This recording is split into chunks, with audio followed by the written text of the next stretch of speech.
1470 WOCA. Ocala.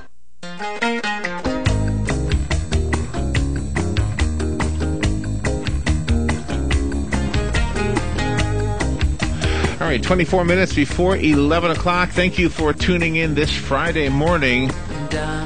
I want to use a story that I've actually told on the air before, so for those who've heard it, forgive me for repeating something. I think it applies perfectly to what we're going to talk about.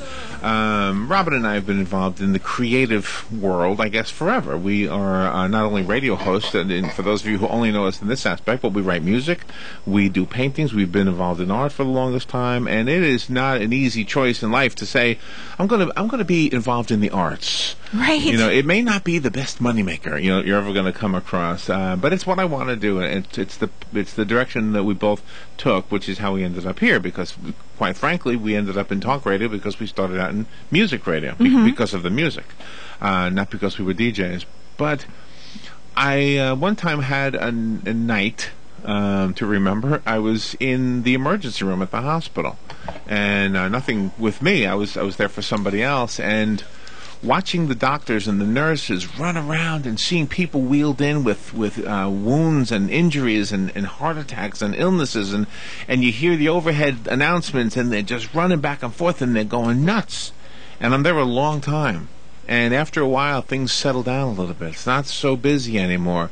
And that's when the doctors all got together to kind of chat, to take a breather, to have a moment. The doctors and the nurses, they were behind the counter, and I could hear them talking. And they were talking about a new Jackson Browne album. This is how far back this goes. And I remember thinking, wow.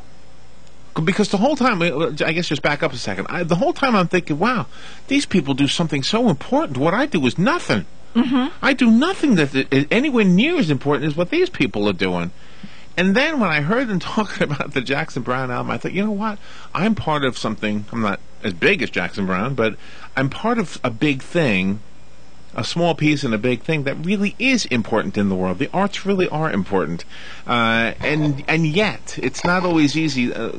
Somebody said to me, if you're going to be an artist, you better find somebody who knows how to sell, because typically that part of your brain won't work if you're creative, you know? I disagree to some extent, but at the same time, I see what was said. Obviously, we've had managers and agents who were more business savvy. I watched this DVD on David Geffen recently, as a matter of fact, and almost all of the artists, recording artists that I admired, didn't have that, and David Geffen did. And that's how they became household names, the artists he represented. So, what do you do when you are in the arts and you don't have a David Geffen? What do you do? Well, there's a book here that might help. It's written by our guest, Eric Maisel. I hope I'm saying his name right. I asked him how to pronounce it, and I already forgot it. Making Your Creative Mark is the title of the book. 9 keys to achieving your artistic goals. And the artistic goal might not necessarily be a dollar amount that you're shooting for in your career, although maybe it is. Did I hear him say he's near San Francisco? Yes, he just got back from Rome. Oh, my goodness. All right. He's a world traveler, obviously. He's got a really important message for all of us who are in the arts. And by the way, I don't think creativity is limited to the arts. I think the guy who was working in the laboratory, at some, high-tech company is just as creative as somebody who's painting a picture or writing a song. So it applies to that person as well. Eric, it's an honor to have you on the air. And thank you for getting up so early on the West Coast. Good morning. Not too early for me. Thanks, Larry. Great being here. You said about 163 things that are interesting. Well, I'd like to leap in about 14 different ways. Okay. Well, and I only did that just to kind of set it up because I know why this book is so important. Yeah. Let me start from your story. Someone like Shostakovich, the composer, somehow managed to compose symphonies and get them played while Stalingrad was under siege, and that kept the morale of the citizenry up throughout the Second World War. So it's not everybody is going to be a Shostakovich or is not going to be telling truth to power or what have you. Not every creative person takes that on as their role as to be an activist. But the arts, all the arts, music and writing and painting, we think of Picasso's Guernica, they have that place in underpinning our moral fiber. So I think the arts are tremendously important. As to another thing you But mentioned... sometimes the artist doesn't feel it. You know what I mean? Sometimes the artist is made to feel like less important. Well, and also sometimes the artist has made choices that cause them to feel less important. That's true. You know, if you've decided to work in the tradition of, let's say, stripe painting, which is now kind of an old-fashioned way to paint, but let's say something about that captures your imagination, it's easy to see how on a given day you might say to yourself, another stripe painting? Is that what I'm doing? You know, so Yeah. it's easy to be confused about why we're doing the thing we're doing if we're in the arts. As I say, not everybody's going to be coming from an activist place. You might be coming from a beauty place, and you might be, you know, wanting to paint another flower, and then you have to say to yourself, another flower? You know, so we're stuck second-guessing ourselves and confusing ourselves in the arts, but the bottom line is it is important what we do. Yeah. Well, I've often thought that maybe one of the things that hurts the arts is the ability to mass produce. Because that one flower can be printed. But if there was no mass production, and I'm not trying to say we should go backwards in technology, but if you really actually had to have as many artists as there are, then that little lady who's living in a nursing home now, who would love to have a painting of a flower, could only get it from you. Absolutely. But I think there's nothing mysterious, though, about what you just said. I think it's Darwinian. I think it's sort of simple to understand that if there are multiples of a thing, that's going to be hard for the original to sell, etc. And most creative and performing artists don't want to look these realities in the eye and ask themselves the question, well, given the exact realities of my business, what can I do to make it? And as you say, you think that's shut down in many artists, and it is. But that's not to say that it can't be awakened or opened up. I think that's a lot of the work I do with my creativity coaching clients. Yes, and that's why it's so important. And just to add a tiny bit from my background, Sure. we had an agent in New York who just wasn't getting us many gigs. And I said, I think I can do this. And I did it. But just to cut the story short, the point is you can do it if you say, I'm going to have to do this. But that the thing you said was flipping that switch. The thing you said was, I can do this. Yeah. Rather than, I'm going to keep sitting on this stool in this deli until somebody finds me. Right. You know, you can't operate that way. We have a lot of mythology about artists being discovered, and every once in a while an artist is discovered. But for every artist who's discovered, 99 other artists are out there pushing themselves, and that's the way they make it. Mm-hmm. Yeah, yeah. And it's interesting who gets discovered, too. I mean, sometimes it's the beautiful young woman who's got a great singing voice, and meanwhile the Susan, what's the woman who wasn't so attractive on... Susan Boyle. Yeah, Susan Boyle. I mean, she had to go on to a game show to get noticed. Mm-hmm. That's right. No, absolutely. And one also has to let go of fairness and unfairness as concepts. You know, if you get hung up on this isn't fair. Good point. Yeah. It isn't fair that I'm not 6'2" and handsome. It isn't fair this. It isn't fair that. You know, you have to let go of that. We don't think thoughts that serve us. We do a very poor job of thinking thoughts that serve us. And if we get hooked on thoughts that don't serve us, we just lose our energy, lose our motivation, and don't succeed. And communication is definitely the key, because a person can be an extremely avant-garde artist, and if he's not able, or she is not able to express herself that way, then the people aren't even going to look at your creations. You know, it's funny, I do lots of workshops, lots of live workshops with live human beings, and, you know, we'll role-play business interactions, and every artist I've ever met is flummoxed by the question, what do you do? Or, what's your book about? Or, what's your music about? As if that it's the most surprising question they might ever be asked. It's really quite amazing. Wow. It's true, quite amazing. And so I demand-beg-pester my clients to think through the answers to the most obvious questions you're going to be asked. Create strong answers. It's not so much work. Typically, the first thing you try isn't very strong. You know, if I ask you what your book's about, probably the first thing you're going to say is going to be kind of muddled and muddy and not so good. But by the third or fourth attempt, you're going to do a much better job of explaining what your book's about. And that's a keen observation on your part, because a person can be creative and can write things and they know what their book's about because they've had it from start to finish. But to express that to somebody else in maybe 12 words, it's totally right. difficult. They know too much about what their book's about. They're way inside, and their mind's on, man, I'm having trouble with chapter 3. You know, they're deep inside the work, but now they have to step outside and say things that other people can hear. You know, when I was a kid, I took art classes in New York, and this was in the day when models posing in underwear were forbidden. I don't know if it was against the law, but you just didn't see it. And the art teacher said, many of you will get jobs in New York City, and you will be actually illustrating floating underwear, as if it's on somebody, but not, and there's nobody in them. Yeah, that's your job. And I thought, this is what I'm studying for, floating underwear. I don't want to. You know, I wonder if anybody owns floatingunderwear.com. There you go. They are now. I think I want it.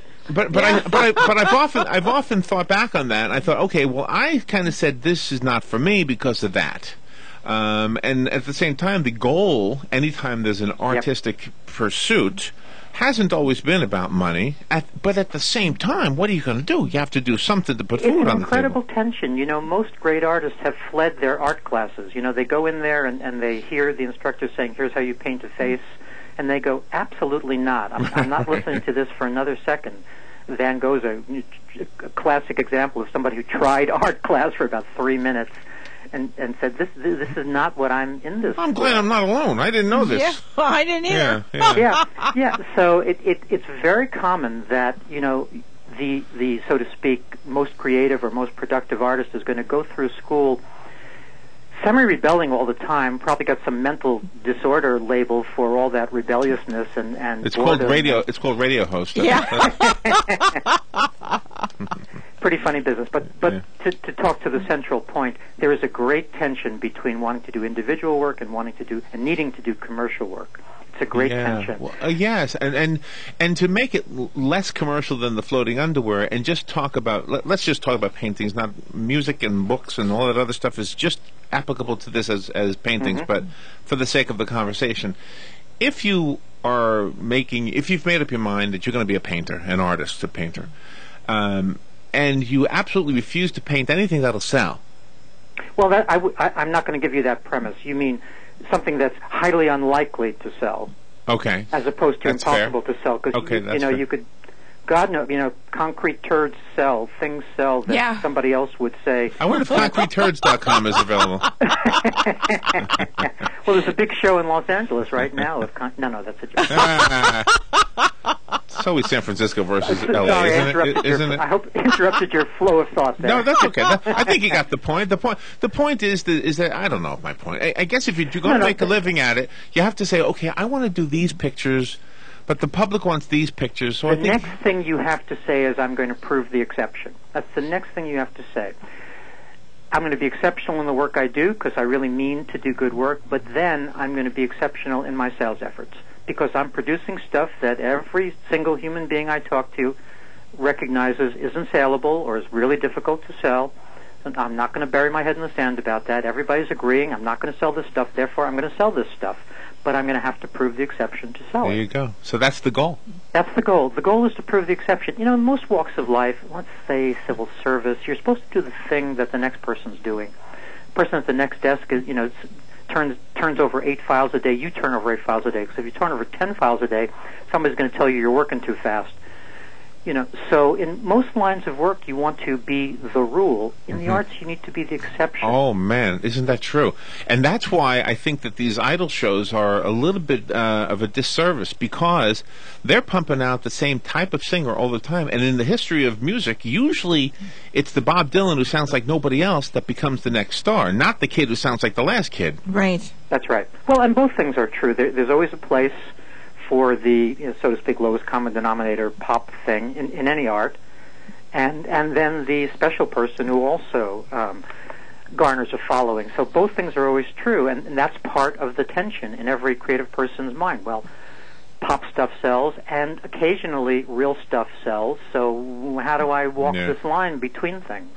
And how do you help the singer or the author or the artist or the musician sell themselves with social media? Because sometimes when you're on the social media and then you've created something wonderful, you want to share it with others, and then there's always somebody that says, "Oh, you're just bragging," and well, you are not. You're just sharing. That's right. You have to build a thick skin. I mean, I did a whole book called Toxic Criticism.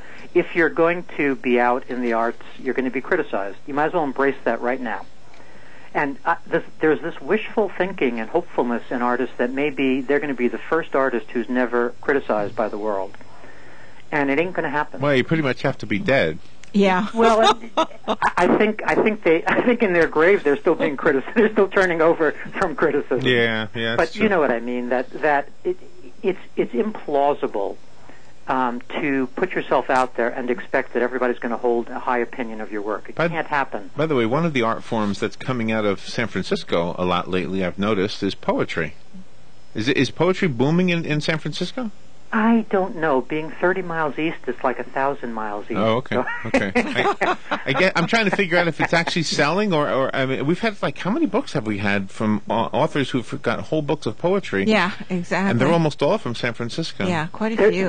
There is a great marketing network in San Francisco. There are events and organizations and what have you that support writers. So it may be happening here and maybe nowhere else. It may be a local phenomenon. I just don't know. Do you think, using my I'm sure that kids aren't still sketching floating underwear in art class in the local colleges, but do you think that they're still getting this message that commercial art, in other words, working for an advertising agency, is most likely where you're going to be able to use this information?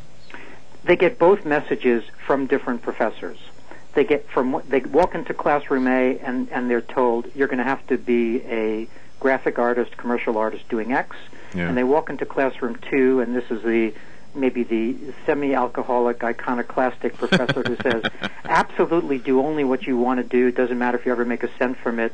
Marry rich, do this, do that. They get both messages. Yeah, but he took a job as a professor. Exactly. And it's actually hard for the students to notice that. And that's really the only way in which there is a middle-class artist in America. Most artists, via their art, are poor. Some are rich. Middle-class artists are middle-class artists because they're teaching, because they're also therapists, because they're something else. Mm-hmm. It's a sad story that there almost can't be a middle-class artist, but that is the case. Why is it that sometimes people, because this is an observation that Larry and I have made, that they can't take it every step of the way, that they need somebody to help? Website design. I know someone that has started up a business, and we told them about a website that it's free. Mm-hmm. Well, it's like $10 a month or something like that, and you can create it all yourself. But they decided to go to one of these web design services and pay bukus of money. Well, I think the thing you just said is a certain kind of fussiness, and it's a kind of perfectionism. I need the site to be perfect in every regard as opposed to just functional and usable and really pretty good. And that kind of perfectionism is rooted in anxiety. And artists are, right under the surface, pretty anxious. And one of the places that anxiety manifests is with respect to their website. I have tons of clients who can't get their websites done. They can't do the thing you just said, and that's just in 3 hours create a functional website. They can't do that. They get hooked on this idea that their website needs to do X, Y, and Z, and because they're anxious and because there are so many moving parts in creating a really complicated website, they never get it done. You know what drives me nuts, Eric? Let's kind of share notes a little bit right here. When you see somebody will come up to me once in a while and say, you know what, I watched last night this show where where this guy can evaluate your antiques, and there was a guy there with a painting, and he bought it at a garage sale for $5, and he got $25,000 for the thing. I can't believe it. And I'm saying the whole time, okay, you haven't told me one time what's on the painting. What's it a painting of? And is it really a good painting? What the heck is it? We get so attached to dollar amounts And to names, oh my gosh, box office grosses and bestsellers. Yeah, I got a Van Gogh. We're a top 10. We're a top 10 list culture, and there's really nothing we can do about that. It's what sort of the media and maybe the normal mind wants, some kind of top 10 list. But you're absolutely right. But meanwhile, Thomas Kinkade, who sold probably more contemporary paintings than most artists, I'm guessing. He was not respected by artists, and maybe one day, now that he's dead, maybe one day that'll change. But no, I don't think it will change. I actually know somebody who went to school with Thomas Kinkade, and Thomas Kinkade told this friend of mine, I don't know what my profession's going to be. I have no real interest, but I'm going to make a ton of money. Wow. He did it. Yeah, and so he chose painting, but he always had his eye and mind on the dollar sign and the lowest common denominator.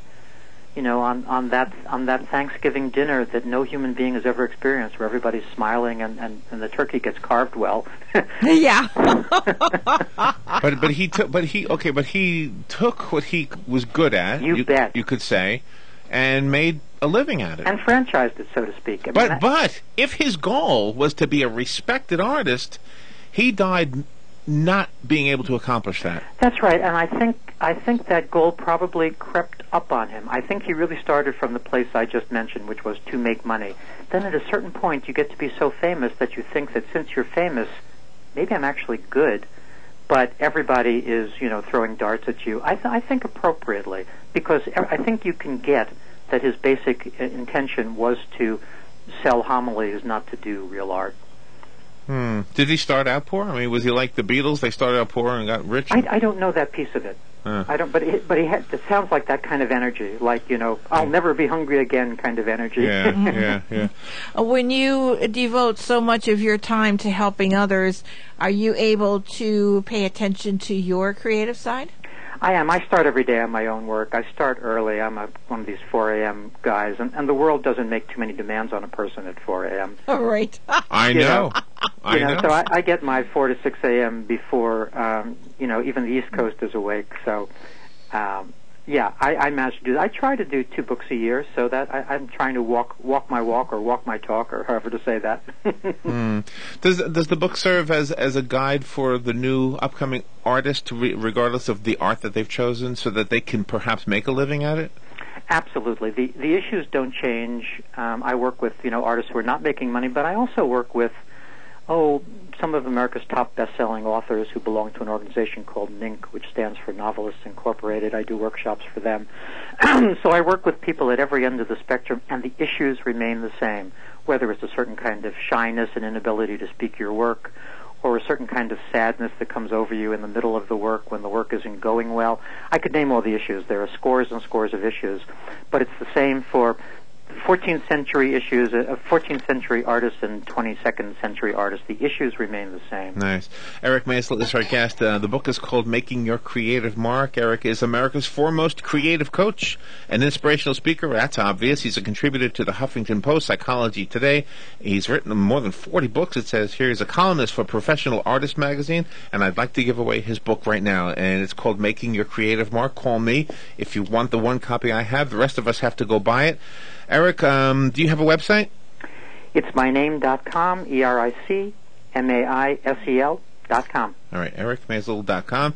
And Robin actually already has that on the WOCA website. If you go to the AM Ocala Live guest list, you'll see Eric's name at the 10:35 slot today, and the website's right there. How do you keep people focused on their art and to never give up? Well, the creativity coaching is part support, but it's a part accountability. I kind of demand that people check in with me every day to announce that they're doing the work we've decided they should do. Oh, excellent. All right, let me get this one away. Good morning. You've got the book. Who's this? Anne. Anne, you got it. It'll be waiting for you. Thank you, Larry. You're welcome. Good show. All right, thank you. Eric, thank you for what you're doing. I think this is a huge contribution to a segment of the population that contributes more than we realize. I mean, walk into any restaurant that doesn't have the music turned on. I agree. Right. I entirely agree. Yeah. It's an important part of our universe. Or watch a restaurant change when suddenly they put paintings up, right? Right, that kind of thing. Well, thank you again for being on the air with us, and I love what you're doing. Thanks for having me. All right, we'll take a little break and be right back. What you may have missed on the John Tesh Radio Show. Up to 20% of the brain's cerebral cortex consists of the same fatty acids found in fish, like salmon, tuna, and sardines. The number of ER visits due to caffeine overdoses, they've skyrocketed in the past decade. A growing number of victims are teenagers who consume so many energy drinks. People who are around animals every day, they feel healthier. They're also, get this, 21% less likely to develop colds and flu. On the John Tesh